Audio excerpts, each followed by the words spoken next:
একজন পুরুষ মানুষ কখনোই চায় না নিজের এলাকা ছেড়ে, নিজের বাড়ি ছেড়ে দূরে কোথাও যেতে, সংসার ছেড়ে দূরে কোথাও যেতে।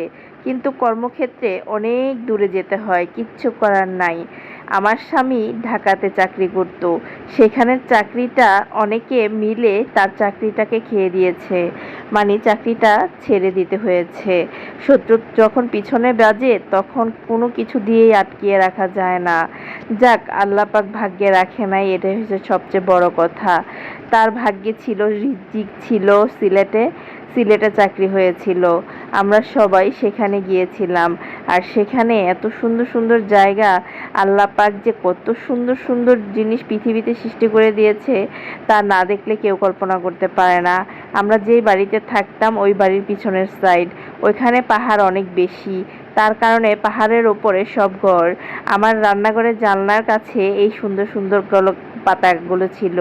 ওইখানকার পরিবেশটা এত সুন্দর ছিল। আমি ছিলাম মৌলভীবাজার, মৌলভীবাজারের পরিবেশটা খুব সুন্দর। ওইখানে অনেক লন্ডনি বাড়ি আছে দেখার মতো, দেখলে চেয়ে থাকার মতো। তারা বাড়িঘর করে চলে গেছে লন্ডন।